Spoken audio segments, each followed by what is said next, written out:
할렐루야, 아멘. 성삼위 하나님을 찬양합니다. 거룩한 주일 아침 예배드리러 나오신 교우님들을 주님의 이름으로 환영하고 축복합니다. 이제 자리에서 일어나셔서 거룩하신 하나님의 이름을 부르며 예배의 자리로 나아가겠습니다. 우리의 도움은 성삼위 하나님께서 인사하십니다. 하나님 우리 아버지와 주 예수 그리스도로부터 은혜와 평강이 있기를 원하노라. 아멘.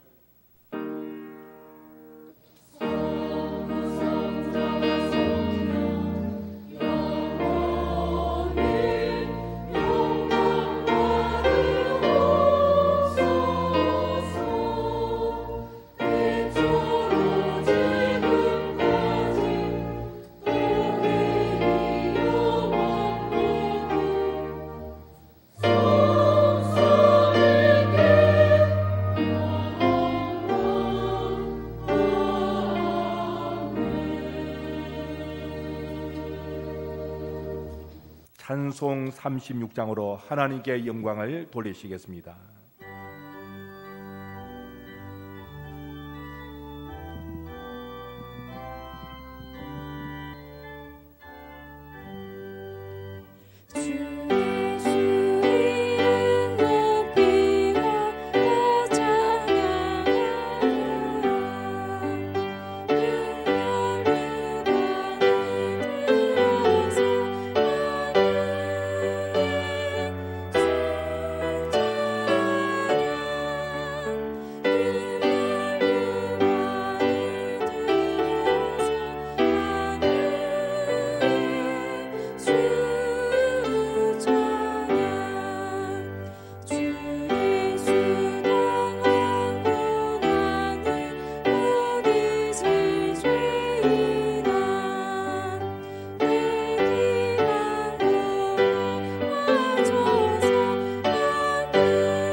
십계명을 선포하겠습니다. 자리에 앉으셔서 한 계명씩 교독하시겠습니다. 하나님이 이 모든 말씀으로 말씀하여 이르시되 나는 너를 애굽 땅 종되었던 집에서 인도하여 낸 네 하나님 여호와니라. 제 이른 너는 나 외에는 다른 신들을 네게 두지 말라. 죄인은 너를 위하여 새긴 우상을 만들지 말고 또 위로 하늘에 있는 것이나 아래로 땅에 있는 것이나 땅 아래 물속에 있는 것에 어떤 형상도 만들지 말며 그것들에게 절하지 말며 그것들을 섬기지 말라. 나 내 하나님 여호와는 질투하는 하나님인즉 나를 미워하는 자의 죄를 갚되 아버지로부터 아들에게로 3, 4대까지 이르게 하거니와 나를 사랑하고 내 계명을 지키는 자에게는 1000대까지 은혜를 베푸느니라. 제3은 너는 내 하나님 여호와의 이름을 망령되게 부르지 말라. 여호와는 그의 이름을 망령되게 부르는 자를 죄없다 하지 아니하리라. 제사는 안식일을 기억하여 거룩하게 지키라. 엿새 동안은 힘써 내 모든 일을 행할 것이나 일곱째 날은 내 하나님 여호와의 안식일인즉 너나 내 아들이나 내 딸이나 내 남종이나 내 여종이나 내 가축이나 내 문 안에 머무는 객이라도 아무 일도 하지 말라. 이는 엿새 동안에 나 여호와가 하늘과 땅과 바다와 그 가운데 모든 것을 만들고 일곱째 날에 쉬었음이라.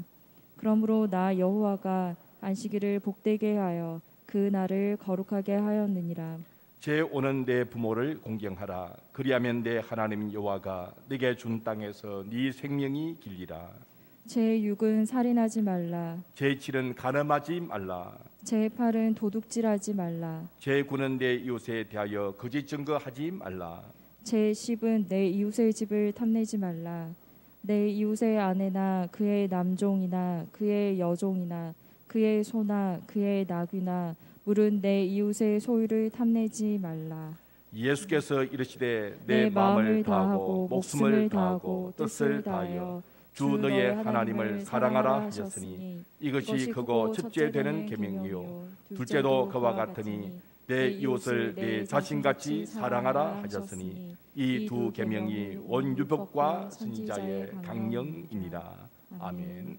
이 시간 지난 한 주간을 돌아보며 하나님의 계명과 주님의 가르침대로 행하는데 부족하거나 잘못한 점이 있으면 우리의 죄를 고백하시겠습니다.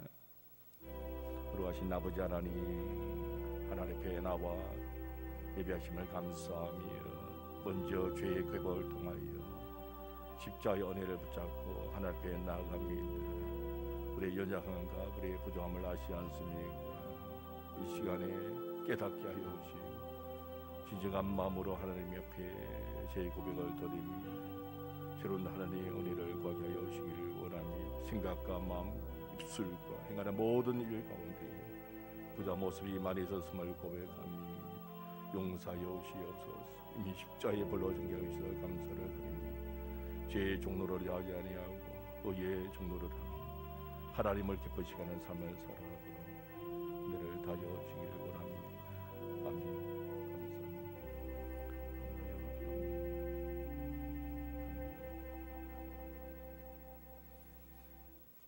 만일 우리가 우리 죄를 자백하면 그는 미쁘시고 오로사 우리 죄를 사하시며 우리를 모든 불의에서 깨끗하게 하실 것이라고 했습니다.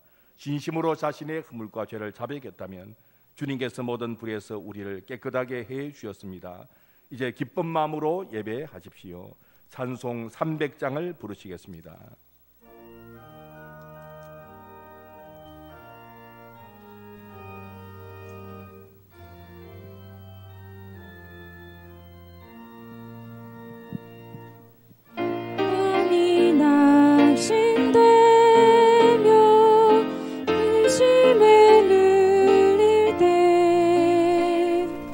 주께서 내게 오사 위로해 주시네. 가는 길 캄캄하고 괴로움 많으나 주께서 함께 가며 내 짐을 지시네.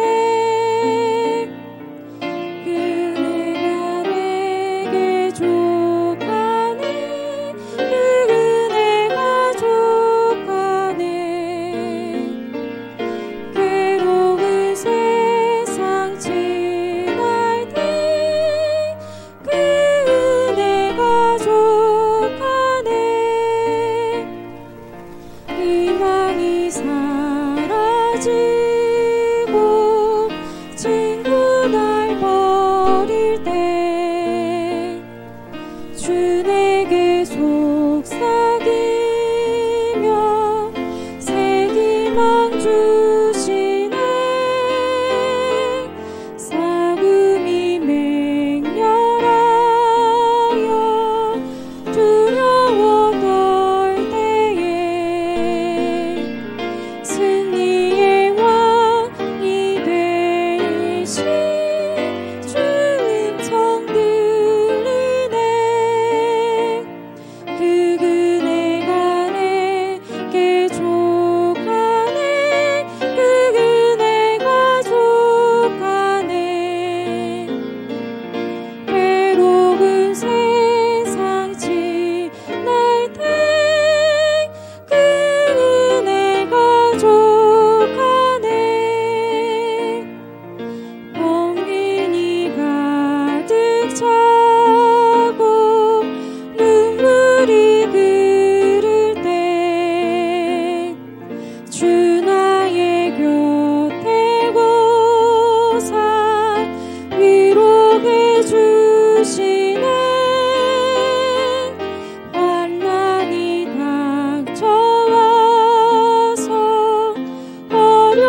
은혜로우신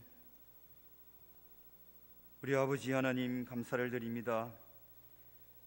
이 시간에 예배를 올려드리오니 주님 받아 주시옵소서. 아버지 하나님, 우리는 지금 어렵고 힘든 긴 터널을 지나고 있습니다. 언제 끝날지도 모르는 역병의 고난 속에서도 우리는 희망을 봅니다. 우리를 용서하시고 죄악에서 용서하여 주심은 주님께서 허락하시면 이 모든 것이 끝날 줄 믿기 때문입니다. 죄로 죽었던 저희들을 구원의 은혜를 주시고 하나님의 자녀되는 특권도 주셨습니다. 감사를 드립니다. 아버지께서 우리를 창조하신 목적이 무엇인지 그 뜻대로 살아갈 수 있도록 인도하여 주시옵고, 이 어려운 고난의 시작이 우리들의 불순종임을 깨닫고 깊이 회개하는 그 시작이 되게 하여 주시옵소서. 아버지 하나님, 저희들을 불쌍히 여겨 주시옵소서. 세상의 모든 이슈들이 코로나가 삼켜버렸습니다. 심지어 교회 안에도 영적 질서가 무너지는 안타까운 현실에 맞닥뜨려졌습니다. 아버지 하나님, 간절히 바라옵고 원하옵나이다. 한국 교회를 회복시켜 주시옵소서. 예배를 회복시켜 주시옵소서. 여호와여, 주는 주의 일을 이 수년 내에 부응하게 하옵시며 주는 주의 일을 이 수년 내에 나타내어 주시옵고, 아버지 하나님, 진노 중이라도 긍휼을 잊지 말아 주시기를 간절히 바라옵고 원하옵나이다. 하단 교회의 은혜를 내려 주시옵소서. 담임 목사님 성령 충만케 하옵시며 지혜와 능력을 겸하게 하여 주셔서 이 어려운 시대를 슬기롭게 잘 리더해 나갈 수 있도록 은혜를 내려 주시옵소서. 모든 성도들이 하나님을 마음껏 찬양하며 살아계신 주님, 나의 참 소망과 생명 되신 주님을 성심을 다해 찬양하며 예배할 수 있도록 축복하여 주시옵소서. 질병으로 고통받는 성도들에게 위로와 치료가 되신 주님으로 찾아와 주시옵고, 경제적으로 어려움을 겪는 성도들에게 희망 주시는 주님으로 찾아와 주시옵소서. 낙심과 믿지 않는 가족으로 기도하는 성도들에게 빛 되신 주님으로 찾아와 주시어서 보혈의 능력으로 모든 일들이 형통케 되는 복을 내려 주시옵소서. 수능을 준비하는 수험생들에게 주님께서 동행하여 주시어서 긴장하지 않고 시험을 잘 치를 수 있도록 인도하여 주시옵소서. 아버지 하나님, 이 시간에 저희들에게 말씀으로 새 힘을 주시니 감사를 드립니다. 세우신 담임 목사님 장중에 붙들어 주시옵소서. 예배를 방해하는 모든 악한 것들을 물리쳐 주시옵고, 오로지 성령님 인자하시는 말씀의 시간이 되게 하여 주시옵소서. 할렐루야 찬양대에서 정성을 다해서 찬양을 올려드립니다. 기쁘게 흠량하여 주시옵고 크신 은혜로 충만하게 내려 주시옵소서. 예수님의 이름으로 기도드리옵나이다. 아멘.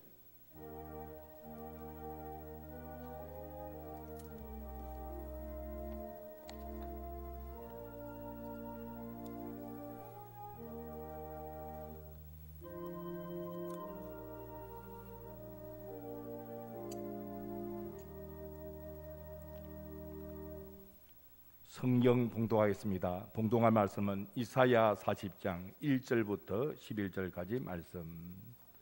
구약 성경 1014면 이사야 40장 1절부터 11절까지 말씀을 봉독하겠습니다. 너희의 하나님이 이르시되 너희는 위로하라. 내 백성을 위로하라. 너희는 예루살렘의 마음에 닿도록 말하며 그에게 외치라. 그 노역의 때가 끝났고 그 죄악이 사함을 받았느니라. 그의 모든 죄로 말미암아 여호와의 손에서 벌을 배나 받았느니라 할지니라 하시니라. 외치는 자의 소리여 이르되 너희는 광야에서 여호와의 길을 예비하라.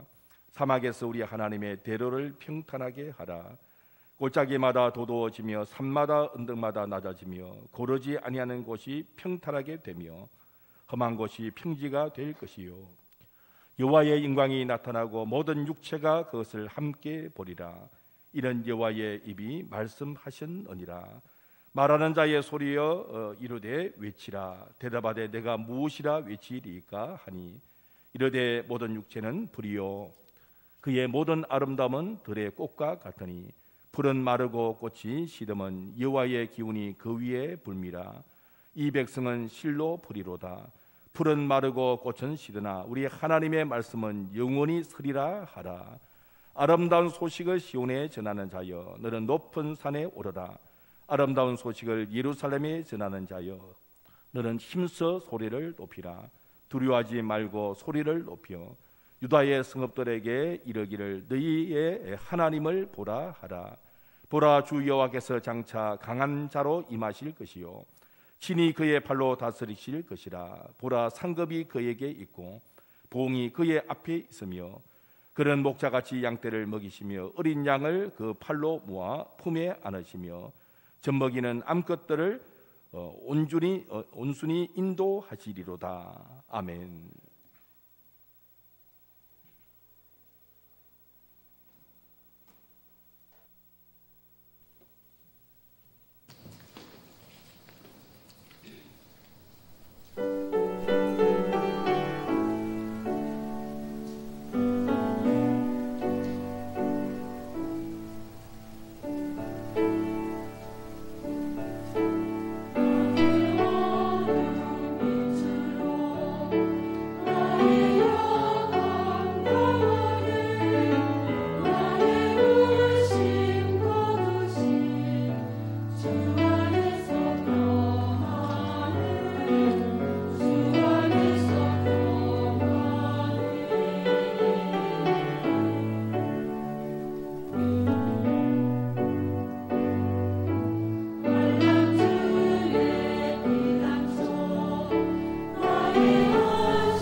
아멘.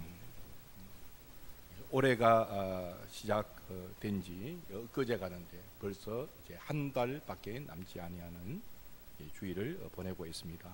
작년 이맘때 정책 당회를 하면서 내년에는 좀 전도도 좀 해보자 그렇게 생각하고 5321 VIP 초청 전도 운동을 벌이기로 했었습니다. 목사 장로는 5명 인도하고, 집사 권사는 3명 인도하고, 우리 서리 집사는 2명, 저도 세례교회는 1명 인도를 해야 되지 않겠는가, 그런 생각을 했는데, 사실 올해 우리가 전도를 사실 하지 못했습니다.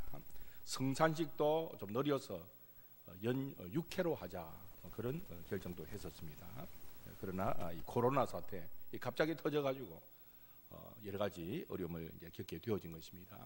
교회도 어렵지만은 우리 많은 사람들이 이 코로나 때문에 힘들어하며 한 해를 보내왔습니다.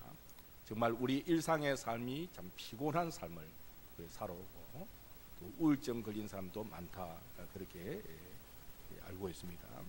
그래도 감사한 것은 무엇입니까? 저와 여러분에게는 위로하시는 하나님이 계신다는 것입니다. 가만히 생각해보면 세상 사람들 참 불쌍해요. 우리도 힘든데 세상 사람들은 어떻게 살아갈까? 우리가 예수님을 안 믿었다면 우리가 어떻게 될 것인가? 얼마나 불완전한 그런 삶을 사는지 모릅니다. 그러나 우리는 참 감사한 것이, 우리가 믿는 하나님은 우리를 위로하시는 하나님이시라는 것입니다. 고린도서 1장 3절 4절 보니까 바울은 이렇게 말합니다. 찬송하리로다. 그는 우리 주 예수 그리스도의 하나님이시요 자비의 아버지시요 모든 위로의 하나님이시며, 우리의 모든 환난 중에서 우리를 위로하사 우리로 하여금 하나님께 받는 위로로서 모든 환난 중에 있는 자들을 능히 위로하게 하시는 이시로다. 하나님은 모든 환난 가운데 우리를 위로하시는 하나님이시라는 것입니다. 오늘 본문에 보니까 이사야 선지자도 마찬가지로 말씀하고 있습니다. 우리가 믿는 하나님은 우리의 위로자가 되신다는 것입니다. 그래서 1절에 보니까 너희의 하나님이 이르시되 너희는 위로하라, 내 백성을 위로하라, 그렇게 하나님이 말씀하시는 것입니다. 이사야서는 전체가 66장으로 되어 있죠. 근데 오늘 본문과 본문 앞은 좀 다릅니다. 1장부터 39장까지는 하나님의 심판의 메시지가 주어져 있습니다. 이스라엘 백성들이 죄를 지음으로 하나님이 심판하시겠다는 것입니다. 그래서 이스라엘 백성들이 바벨론 포로 생활 70년을 하게 되어졌지요. 오늘 본문부터 66장까지는 다릅니다. 회복의 메시지입니다. 분위기가 완전히 바뀌었어요. 하나님이 바벨론 포로 생활을 하던 이스라엘 백성들이 다시 돌아오도록 하시겠다, 그렇게 하나님이 회복의 메시지를 주고 계시는 것입니다. 왜 이스라엘 백성들이 바벨론 포로 생활을 했습니까? 죄악 때문이죠.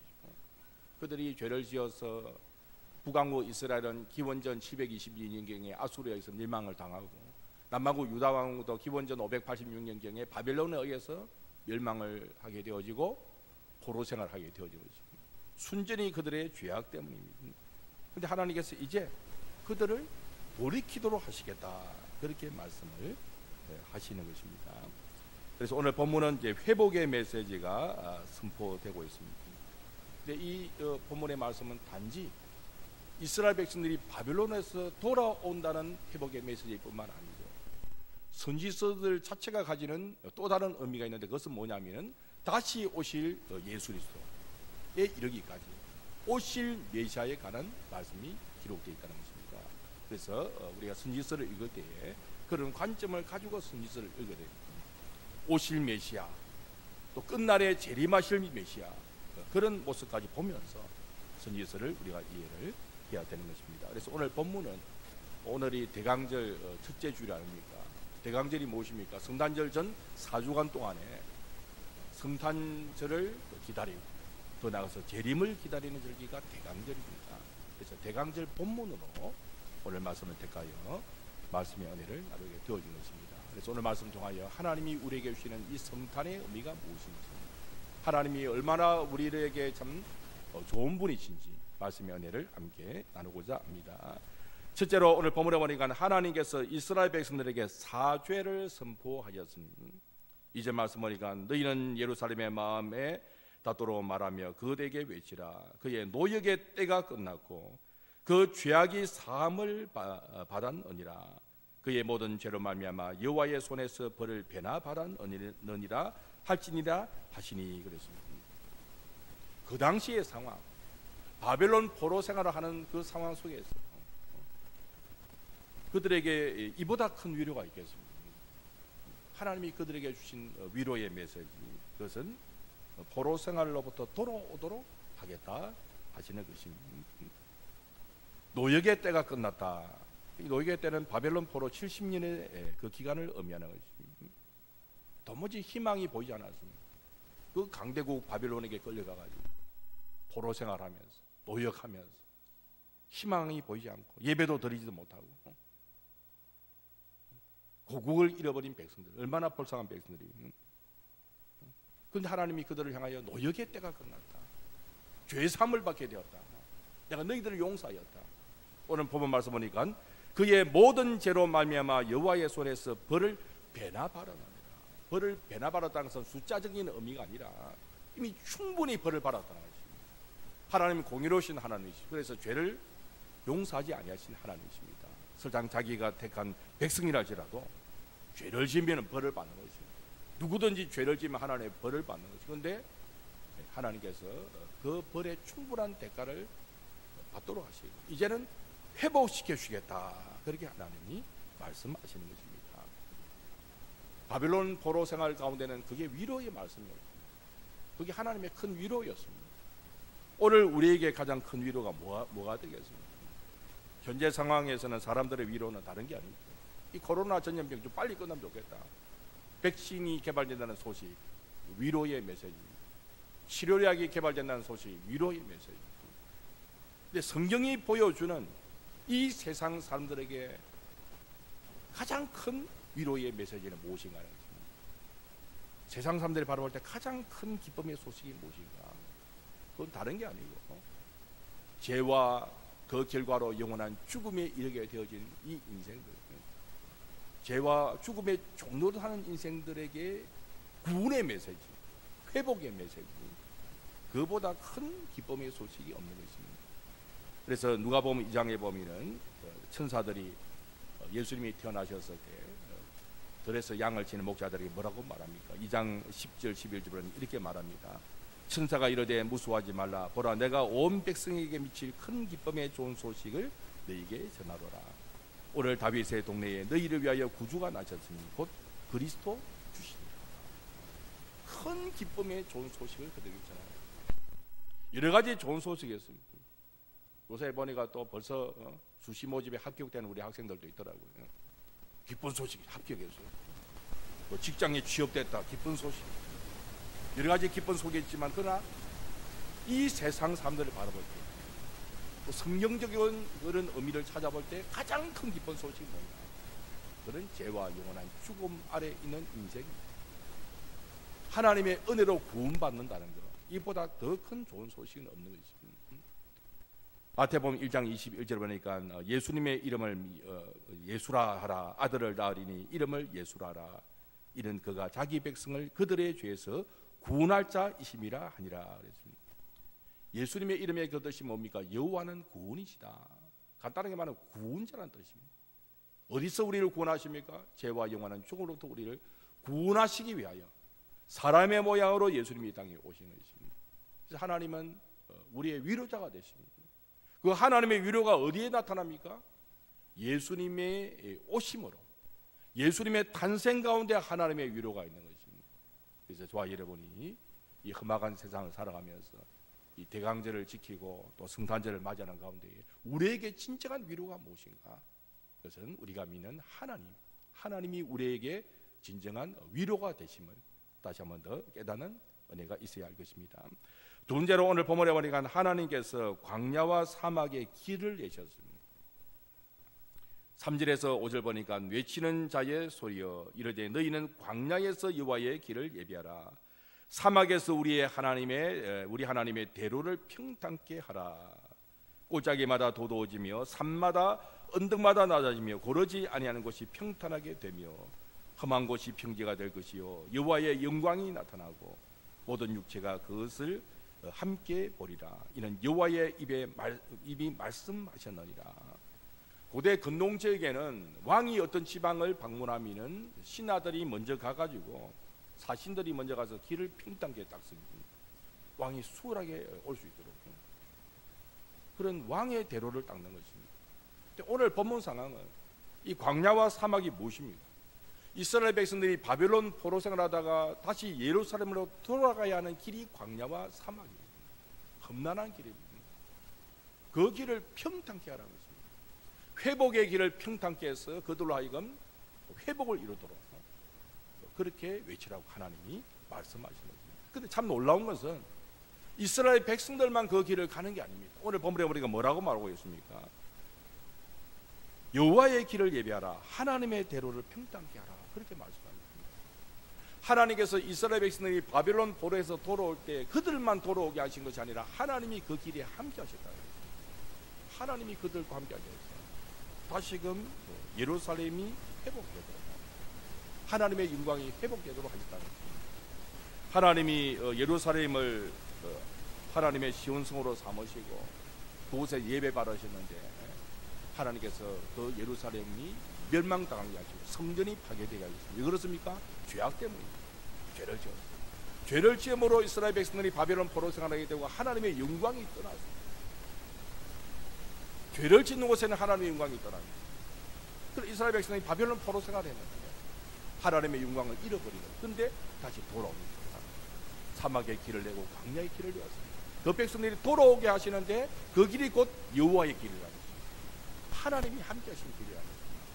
그래서 하나님이 그 백성들과 함께 예루살렘에 오셔서 예루살렘의 영광을 하나님이 회복시킨다는 것입니다. 그래서 모든 육체가 하나님의 영광을 보게 될 것이다, 그렇게 본문이 말씀을 하고 있는 것입니다.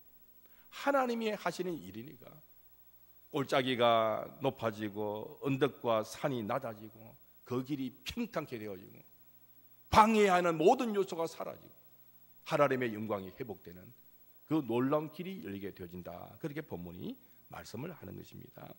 사랑하는 성도 여러분, 하나님께서 우리에게도 회복의 길을 열어주셨습니다. 어떻게 열어주셨습니까? 예수님이 이 세상에 오심으로, 성육신하여 사람의 모양으로 이 땅에 오심으로 말미암아 하나님께로 나아가는 길을, 구원의 길을 열어주셨어요. 그래서 요한복음 14장 6절에 뭐라 말씀하십니까? 예수께서 이르시되 내가 곧 길이요 진리요 생명이니 나로 말미암지 않고는 아버지께로 올 자가 없느니라 그랬습니다. 예수님께서 하나님께로 나가는 길을 열어놓으신 것입니다. 우리에게는 그 길이 막혀 있었어요. 왜? 우리는 죄인들이기 때문에. 에덴 동산에 쫓겨난 우리 인생들이 하나님께로 나가는 길을 잃어버렸습니다. 그 예수님께서 오셔서 길을 열어주신 것입니다. 하나님께로 나아가는 구원의 길, 회복의 길을 열어주신 것이 어떻게? 자신이 십자가에 못 박혀 피 흘려 돌아가심으로 말미암아 우리에게 구원의 길을 열어주신 것입니다. 그래서 히브리서 기자는 이렇게 말합니다. 히브리서 10장 20절에 보니까 그 길은 우리를 위하여 휘장 가운데로 일어놓으신 새로운 살 길이요 휘장은 곧 그의 육체니라 그랬습니다. 예수님이 십자가에 못 박혀 돌아가심으로 말미암아 성소의 휘장이 찢어졌습니다. 성소의 휘장은 지성소를 막아놓은 곳인데 지성소는 어떤 곳입니까? 하나님의 언약궤가 있는 곳이고 그곳에는 아무나 들어갈 수 없고 대제사장이 1년에 딱 한 번 대속죄 일에 피를 가지고 들어가는 곳이 지성소입니다. 그때만 휘장을 열 수가 있습니다. 그는 하나님과 우리 사이에 가로막힌 담입니다. 왜? 우리는 죄인이고 하나님은 거룩하시기 때문에 그렇습니다. 우리는 하나님께로 나가는 길이 없습니다. 막혀 있는 것입니다. 그런데 예수님이 저와 여러분의 죄를 대신 지시고 십자가의 피 흘려 돌아가심으로 말미암아 몸이 찢기심으로 그 휘장을 찢어주셔서 하나님께로 나가는 구원의 길을 열어주셨다는 것입니다.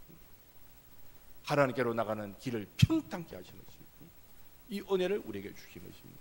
그래서 저와 여러분이 이 성탄절을 우리가 이제 지키면서 이 구원의 은혜를 우리가 기억하고 감사해야 됩니다. 나 같은 죄인 때문에 구원의 길을 열어주시기 위하여 예수님이 사람의 모양으로 이 땅에 오셔서 십자가에 못 박혀 돌아가셨습니까 하는 사실을 기억하고 하나님의 은혜에 감사를 드려야 하는 것입니다. 세 번째로 오늘 말씀 보니까 하나님께서 영원한 약속의 말씀을 주셨습니다. 하나님께서 말하는 자에게 외치라고 합니다. 뭐라고 외치라고 합니까? 하나님의 말씀이 영원히 서게 될 것을 외치라, 그렇게 말씀합니다.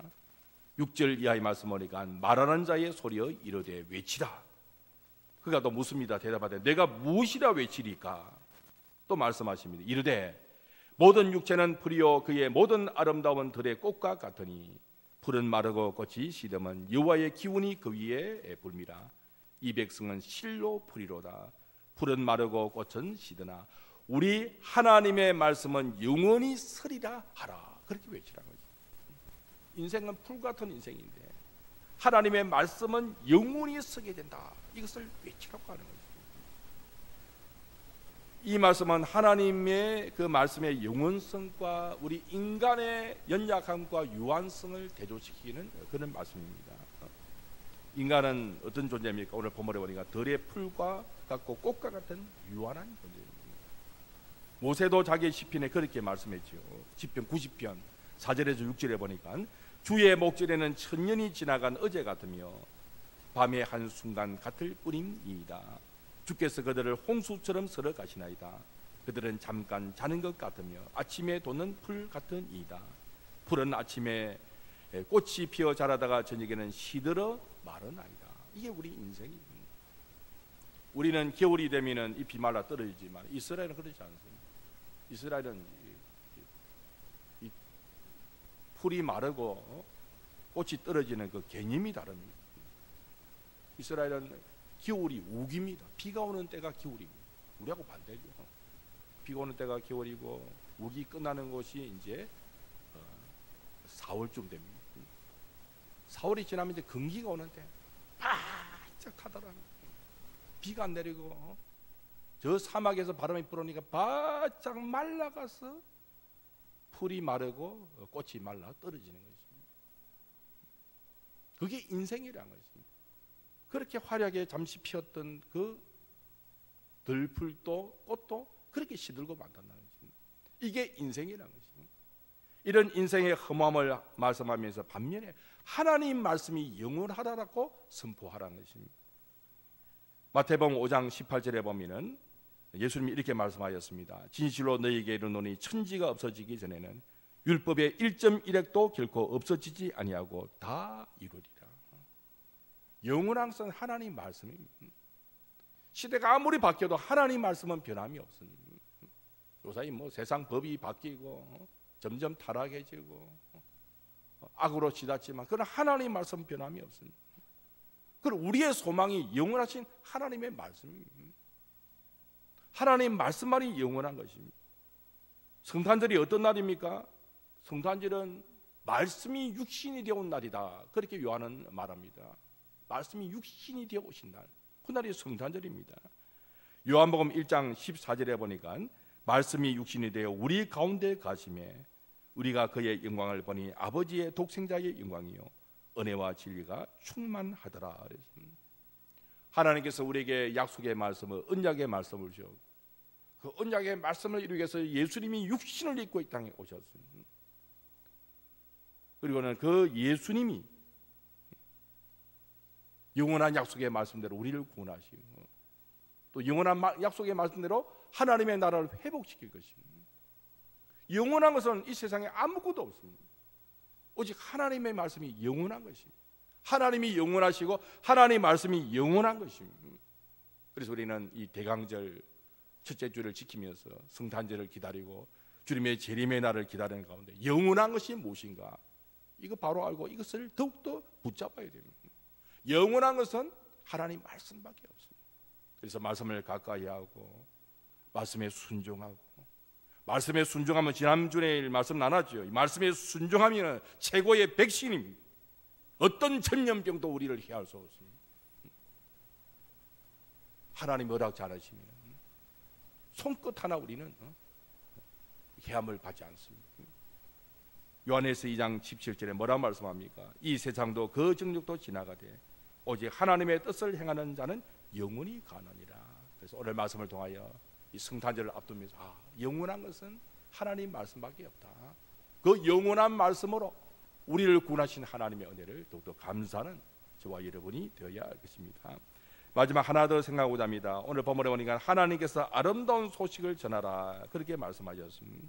9절에 보니까 아름다운 소식을 시온에 전하는 자여 너는 높은 산에 오르라. 아름다운 소식을 예루살렘에 전하는 자여 너는 힘써 소리를 높이라. 두려워하지 말고 소리를 높여 유다의 성읍들에게 이르기를 뭐라고 이르도록 합니까? 너희의 하나님을 보라 하라. 그렇게 외치라는 것입니다. 그 당시에 고대 근동 지역에서는 이제 왕이 가기 전에 전령을 먼저 보냅니다. 전령을 보내가 왕이 오십니다. 그 알립니다. 요사이 같으면은 알리는 방법이 아주 쉽겠죠. 여러 가지 문자로 보낼 수도 있고 여러 가지 방법을 알 수 있는데 그 당시에는 알리는 방법이 뭡니까? 망대 위에 올라가든지 높은 산에 올라가서 외쳐야만이 많은 사람들에게 그 소식을 전할 수 있는 것입니다. 그래서 높은 산에 올라가서 외치라는 것입니다. 뭐라고 외치했는가? 너희 하나님을 보라. 그렇게 외치라는 것입니다. 근데 하나님이 어떤 분임을 말씀합니까? 오늘 보면 10절에 보니까 강한 왕으로 말씀하십니다. 보라, 주 여호와께서 장차 강한 자로 임하실 것이요 친히 그의 발로 다스리실 것이라. 보라, 상급이 그에게 있고 보응이 그의 앞에 있으며. 강한 왕으로 오시는 것입니다. 전령이 외칩니다. 왕이 임합니다. 외치는데 우리가 믿는 왕이 되신 하나님은 어떤 분입니까? 강한 자십니다. 그 강하신 하나님이 통치하십니다. 불순종한 자에게는 심판으로 통치하십니다. 그리고 순종하는 자에게는 상급으로 보응하십니다. 하나님이십니다. 그리고 또 하나님은 어떤 분입니까? 11절 보니까 목자가 되십니다. 그는 목자같이 양떼를 먹이시며 어린 양을 그 팔로 모아 품에 안으시며 젖먹이는 암컷들을 온순히 인도하시리로다. 고대 근동지역에서는 이 목자란 말이 왕을 상징하는 말로 사용되어 있습니다. 왜 그렇습니까? 목자는 왕은 강하게 통치할 뿐만 아니라 백성들을 먹이 살리는 사람이 왕이거든요. 그래서 오늘날도 대통령이 경제를 잘해야 된다. 그렇게 하는 이유가 뭡니까? 대통령은 백성들이 잘 살도록 만들어주는 게 대통령인 것입니다. 그래서 고대 근동지역에서도 왕은 목자 같은 분이다. 그렇게 이야기를 해서 오늘 본문이 그런 이제 의미를 가지고 있는 것입니다. 사랑하는 성도 여러분, 우리에게도 마찬가지입니다. 예수님이 이 땅에 왜 오셨습니까? 우리를 구원하고 계셨는데 어떤 모습으로 오셨습니까? 왕으로 오셨습니다. 그리고 목자로 이 세상에 오셨습니다. 그래서 동방 박사들이 예수님의 그 별을 보고 찾아왔을 때 뭐라고 말합니까? 마태복음 2장 2절에 보니까 유대인의 왕으로 나신 이가 어디 계시냐? 우리가 동방에서 그의 별을 보고 그에게 경배하러 왔노라. 그렇게 말했습니다. 예수님은 유대인의 왕이지만 한 민족의 왕이 아니고 세상을 다스리시는 왕으로 이 땅에 오셨습니다. 그래서 저와 여러분이 이 성탄절을 보낼 때 예수님을 왕으로 모셔야 됩니다. 내 마음의 왕자, 내 삶의 왕자에 모셔야 됩니다. 그 왕 앞에 우리가 순종하면은 상급으로 복을 받습니다. 불순종하면은 다스림을 받게 되는 것입니다. 우리의 마음의 모든 것을 다 내려놓고 내 마음의 왕자에 예수님 모셔야 되는 것입니다. 교회를 섬기는 것도 마찬가지입니다. 섬기고 싶으면 섬기고, 섬기기 싫으면 안 섬기고, 그건 자기를 위한 봉사지 주님을 위한 헌신이 될 수가 없습니다. 교회는 기분 따라 섬기는 게 아닙니다. 제 손님이 있으면 하지만 목사도 하고 싶은 목사를 하는 줄 압니다. 하나님이 시키시니까 해야 되는 것이. 인상살이도 내 뜻대로 다 안 되는데 하물며 하나님 앞에 교회를 섬기는데 내가 섬기고 싶으면 섬기고 섬기기 싫으면 안 섬기고 그게 아니고요. 하나님이 섬기라 하면 섬기고 하나님이 하지 말라면 하지 말고 하나님이 이 교회 오라면 이 교회 오고 하나님이 저 교회 가라면 저 교회 가고 하나님의 뜻대로 사는 거예요. 그게 성탄절을 지키면서 예수님을 나의 마음의 왕자에 모시고 나의 삶의 왕자에 모시는 것입니다. 그게 성탄의 진정한 의미입니다. 또 예수님은 우리의 목자가 되십니다. 요한복음 10장 10절 이하에 보니까 도둑이 오는 것은 도둑질하고 죽이고 멸망시키는 것뿐이요 내가 온 것은 양으로 생명을 얻게 하고 더 풍성히 얻게 하려는 것이라. 나는 선한 목자라. 선한 목자는 양들을 위하여 목숨을 버리거니와. 예수님은 우리에게 생명을 주게 오신 선한 목자입니다. 풍성한 삶을 주게 오신 선한 목자입니다. 어느 정도 선한 목자인가? 우리를 위하여 목숨을 버리신 선한 목자이십니다. 그러니까 우리는 이 예수님을 믿고 따라가기만 하면 되는 것입니다. 양은 목자를 따라가는 것입니다. 양이 목자가 될 수는 없는 것입니다. 그래서 선한 목자가 되야 됩니다. 선한 목자 되시는 예수님을 우리가 따라가야 돼요. 따라가기만 하면 되는 거예요. 목자를 따라가지 아니하면 이 양이 길을 잃게 되는 것입니다. 저와 여러분이 성탄절을 보내면서 우리가 믿는 하나님이 어떤 하나님인지 그 하나님을 바라봐야 돼요. 그냥 절기로 잠깐 지나가는 성탄절이 아니라 이 성탄절을 통해서 왜 예수님이 이 땅에 오셨는가, 이 땅에 오신 예수님이 얼마나 위로자가 되시며 구원자가 되시며 그분이 왕이 되시며 목자가 되심을 다시 한번 깨닫고 나의 인생의 삶의 중심에 모시고 그 예수님만 내가 따라가겠다, 우리의 삶이 새롭게 회복이 되어져야 되는 것입니다. 이제 말씀을 맺고자 합니다. 본문이 주는 교훈이 뭡니까? 하나님께서는 우리의 위로자가 되신다는 것입니다. 하나님이 우리를 어떻게 위로하십니까? 오늘 본문에 보니까 용서를 보장하십니다. 내가 너희 뒤에를 다 용서했다, 용서를 보장하시고 또 살 길을 보여주십니다. 우리의 구원의 길을 평탄케 하셔 열어주신 분이 하나님이십니다. 또 하나님의 말씀에 영원함을 선포하셨습니다. 하나님 말씀만이 영원함을, 하나님 말씀만이 우리의 위로가 됨을 말씀하시는 것입니다.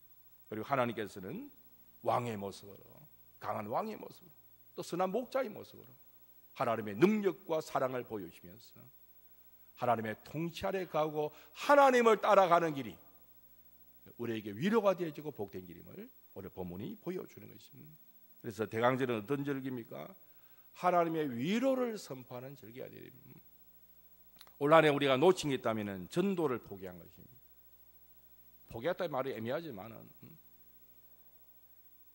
새로운 분들이 오지 못하도록 아예 교회 문을 닫아버린 것입니다. 근데 어떤 교회는 더 교회가 붕괴했답니다. 코로나 때에. 왜? 전도를 해가지고 더 붕괴되는 교회를 제가 소식을 들었습니다. 우리는 성탄절을 맞이하여 교회가 할 일이 뭡니까? 하나님의 위로로 세상을 선포하는 것입니다. 이 코로나 때에 어떻게 하면 세상을 향하여 위로의 하나님을 전할까? 그런 일에 좀 우리가 소홀하지 않았는가?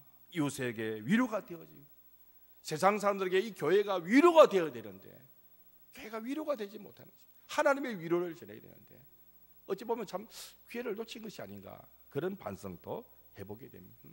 대강절은 하나님의 길을 예비하는, 주님이 오실 그 길을 예비하는 절기가 대강절이고 성탄절입니다. 저와 여러분이 다시 오실 예수를 바라보며 언제든지 주님을 맞이할 수 있는 그런 준비된 마음을 가져야 되는 것입니다. 대강절은 주님께서 왕으로 오셔서 통치하는 그 기간이 대강절이 되야 됩니다. 그래서 다시 한 번 더 예수님은 나의 마음의 왕자에 모시고 삶의 왕자에 모셔서 우리 주님이 왕되심을 선포하는 그런 절기가 대강절과 성탄절이 되어져야 되는 것입니다. 이사야 40장의 마지막 결론 같은 메시지가 이사야 40장 31절입니다. 우리 다 같이 읽으시고 마무리를 짓도록 하겠습니다. 이사야 40장 31절 말씀 다 같이 읽겠습니다. 시작. 오직 여호와를 앙망하는 자는 샘을 얻으리니 독수리가 날개치며 올라감 같을 것이요 다른 박질하여도 곤비하지 아니하겠고 걸어가도 피곤하지 아니하리로다. 아멘. 성탄절 맞아 하나님의 위로가 충만하시기를 주의 이름으로 축복합니다. 하나님 아버지 감사합니다. 오늘 하나님 말씀을 통하여 우리가 믿는 하나님을 바라보게 하심을 감사를 드립니다. 우리 하나님은 위로의 하나님이심을 다시금 깨닫습니다. 죄를 용서하여 주시고 우리에게 구원의 길을 열어주시고 우리에게 영원한 말씀을 주시고 왕으로 우리를 다스리시며 또 목자가 되셔서 가장 좋은 길로 우리를 이끌어 가시는 그 위로자 되시는 하나님을 바라보게 하심을 감사를 드리옵나이다. 코로나로 인하여 우리 일상이 피곤해 있고 또 삶의 여러 가지 문제로 인하여 우리가 힘들어하는 그런 삶을 살아가지만 그래도 감사한 것은 하나님께서 모든 위로 가운데 우리를 위로하시고 새로운 힘을 더하심을 감사를 드리옵나이다. 오늘 주신 그 말씀대로 하나님을 바라보게 하여 주시옵소서. 너희의 하나님을 보라고 말씀하셨습니다. 위로의 하나님을 보고 새로운 힘을 얻어서 독수리처럼 날개치며 올라가는 그런 새로운 힘을 얻고 살아가는 우리 모두가 되게 하여 주시옵소서. 성탄절을 맞이하여 다시 한 번 더 우리의 마음속에 주님을 나의 왕으로 모셔드리고 선한 목자로 오신 그 주님의 인도하심에 따라 오직 순종하며 살아갈 것을 새롭게 다짐합니다. 이 성탄절 절기를 보내면서 다시 오실 예수 그리스도를 바라보고 우리의 심령이 우리의 삶이 새롭게 회복되는 은혜가 있게 하여 주시옵소서. 예수 그리스도의 이름으로 기도하옵나이다. 아멘. 신앙 고백하시겠습니다. 나는 전능하신 아버지 하나님, 천지의 창조주를 믿습니다. 나는 그의 유일하신 아들 우리 주 예수 그리스도를 믿습니다. 그는 성령으로 잉태되어 동정녀 마리아에게서 나시고 본디오 빌라도에게 고난을 받아 십자가에 못 박혀 죽으시고 장사인 지 사흘 만에 죽은 자 가운데서 다시 살아나셨으며 하늘에 오르시어 전능하신 아버지 하나님 우편에 앉아 계시다가 거기로부터 살아있는 자와 죽은 자를 심판하러 오십니다. 나는 성령을 믿으며 거룩한 공교회와 성도의 교제와 죄를 용서받는 것과 몸의 부활과 영생을 믿습니다. 아멘. 찬송 354장 부르시며 봉헌하시겠습니다.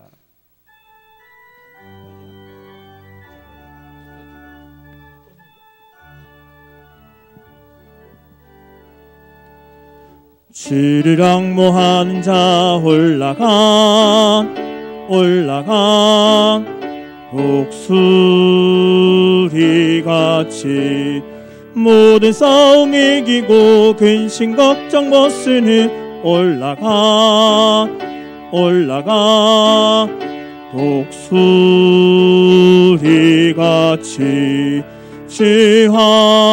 앙모하는 자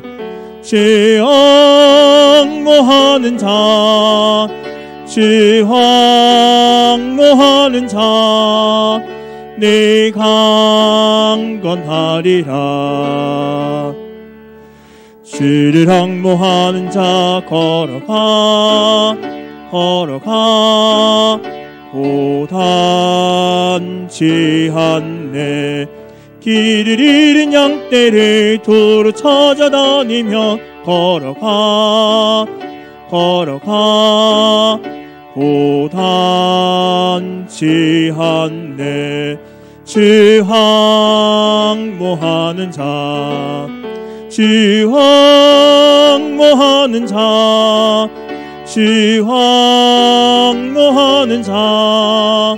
네 강건하리라. 주를 앙모하는 자 달려가 비곤치 않네. 천성문을 향하여 멸류관을 얻도록 달려가 비곤치 않네. 주 앙모하는 자 네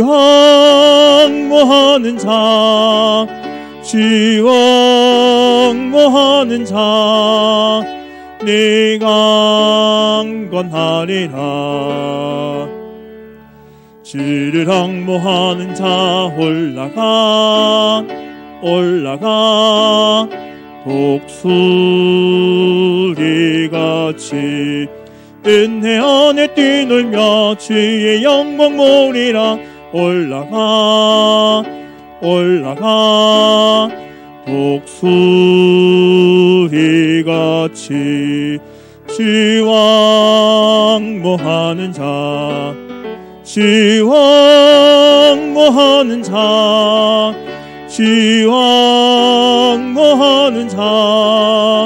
네 강건하리라.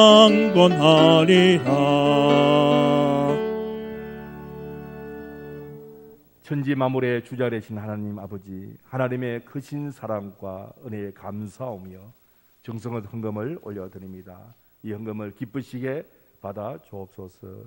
바친 손길을 기억하시고 하늘문을 열어주시고 복을 부어주셔서 더욱더 하나님을 기쁘시게 드리는 복된 삶을 살아가게 하여 주시옵소서. 늘 헌금을 올려드리지만 우리의 모든 것을 담아서 올려드립니다. 특별히 우리의 삶이 아름답게 드려지는 예배자의 삶이 되게 하여 주시옵소서. 너무나도 소중한 헌금입니다. 교회가 잘 관리하게 하시고 잘 사용하여 이 헌금으로 말미암아 하나님의 나라가 세워지게 하시고 또 사람을 살리고 사람을 세운 일에 귀하게 쓰이는 헌금이 되게 하여 주시옵소서.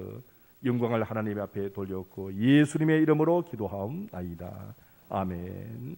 교회 소식을 말씀드리겠습니다. 사회적 거리두기가 2단계에 준하는 조치가 취해지게 되었습니다. 그래서 예배실에 20%만 좌석수 20%만 가능한데 참 감사한 것은 우리 교회는 20%라면 150명까지는 2층, 3층, 중층까지 수용이 가능합니다. 현재까지는 크게 무리가 없다 생각되는데 혹 자리가 비좁으면 150명 넘치면 또 다른 장소를 사용할 그런 가능성도 있습니다. 어쨌든 이 코로나가 잘 지나가도록 기도를 해 주시기 바랍니다. 정기 재직회 다음 주일 오전 2부 예배입니다. 우리가 하는 일이 많기 때문에 오전 2부 예배 마치고 오전 10시 40분에 대예배실에서 모이도록 하겠습니다. 기간 총회는 10월 둘째 주일 날 가질 수밖에 없습니다. 근데 식사, 간식 이런 거 전혀 나누지 마시고요. 3부 예배 마치고도 가능하고 3부 예배 전에도 가능하고 교회에서 아니면은 주간이라도 하되 식사에 모이면 갖지 마시고 간식이나 식사에 마스크를 벗는 순간에 한순간에 전염이 될 수 있다 그렇게 생각이 되겠습니다. 그래서 간단하게 정기총회를 가지시면 좋겠습니다.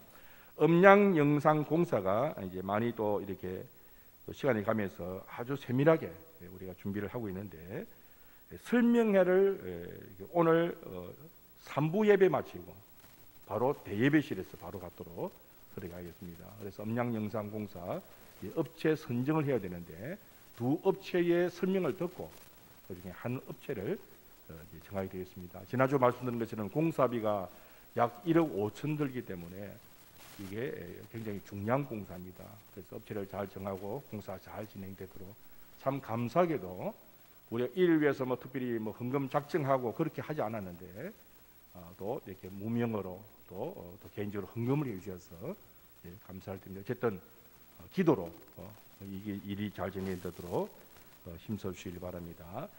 각 기관 회계 장부 감사 다음 주일까지 제출하셔야 됩니다. 각 기관에 회계되시는 분 기억하시고 사무실에 제출해 주시기 바랍니다. 수음성을 위한 중보 기도회 수능이 12월 3일입니다.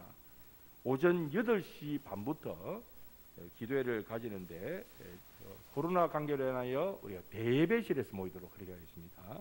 오시면은 기도할 내용들을 안내하실 것입니다. 그렇게 기도하시면 되겠습니다. 입원 소식이 있습니다. 우리 입원하신 교우님들 위해서 기도를 해 주시기 바랍니다. 나머지 광고는 주보를 참조하시기 바랍니다. 이제 자리에서 일어나셔서 주기도송 찬송하시겠습니다. 하늘에 계신 아버지 이름 거룩하사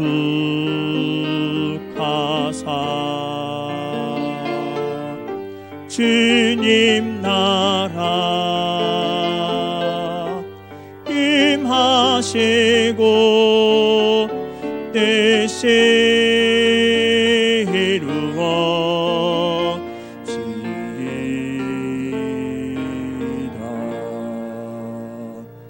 일용할 양식 주시고 우리들의 큰 죄 용서하옵시고 또 시험에 들게 마시고 악에서 구원하소서. 에게 주의 나라 주의 권세 주의 영광 영원히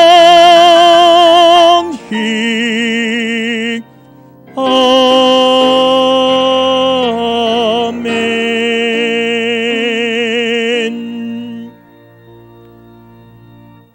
여호와는 여러분에게 복을 주시고 여러분을 지키시기를 원하며 여호와는 그의 얼굴을 여러분에게 비추사 은혜 베푸시기를 원하며 여호와는 그 얼굴을 여러분에게로 향하여 드사 평강 주시기를 원하노라.